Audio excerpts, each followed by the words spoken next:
Bonjour les amis, aujourd'hui 9 août 2021, nous sommes ici devant l'hôpital Jaïtaoui que vous apercevez derrière moi, un hôpital qui a été atteint par l'explosion du 4 août et qui grâce à Dieu, grâce à l'aide internationale, a pu être reconstruit. Le Liban est aux urgences, mais je dirais plus le Liban, il faudrait maintenant qu'il passe véritablement aux soins intensifs. Dans les années 70, le Liban comptait environ 65% de chrétiens. Aujourd'hui, nous sommes à 25%.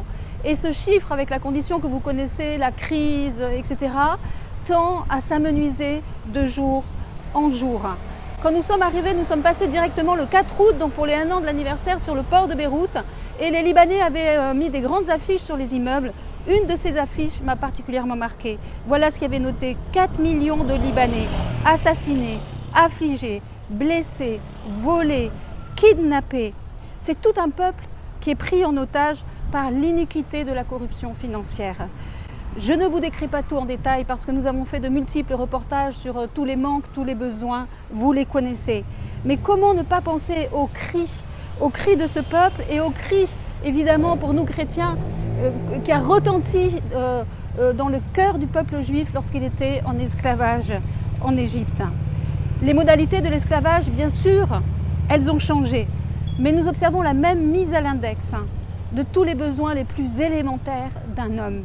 Ceux de se nourrir, de se soigner, de trouver du lait pour les bébés, des couches pour les vieillards, des médicaments, et j'en passe, évidemment, vous imaginez. Se rafraîchir même, vous voyez, aujourd'hui il fait 40 degrés ici à Beyrouth, il y a la pollution, pas d'électricité dans la plupart des maisons, donc pas de ventilateur, enfin, en un mot, c'est réellement insupportable.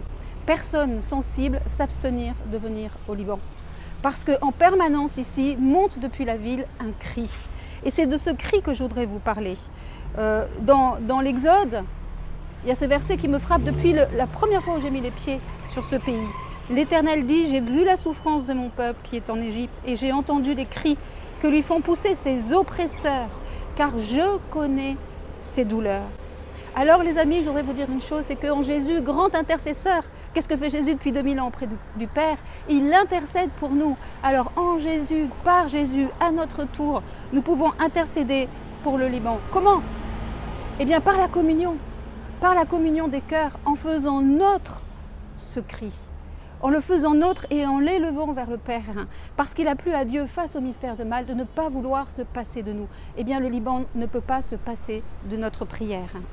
Jésus s'est identifié à nous et nous à sa suite. Nous voulons que nous soyons de France, de Suisse, d'Italie, de n'importe quel pays, tous enfants de Dieu, nous identifier à ce peuple libanais. Alors nous désirons être les collaborateurs de la grâce de Dieu puisqu'il n'y a plus d'avoir besoin de nous. Imaginez un peu, en gros, 25% de chrétiens. Donc le Liban est réellement, concrètement, le dernier rempart de la chrétienté libre en Orient. Donc le Liban ne peut se passer de nos prières et nous, en tant que chrétiens, nous ne pouvons nous passer du Liban. Dans cet Orient qui nous fait face, ensemble, je vous propose de prendre ce cri dans nos cœurs, dans nos entrailles d'enfants de Dieu et d'emmener le Liban aux urgences de nos prières et de le transporter jusqu'aux soins intensifs du Père. À bientôt les amis.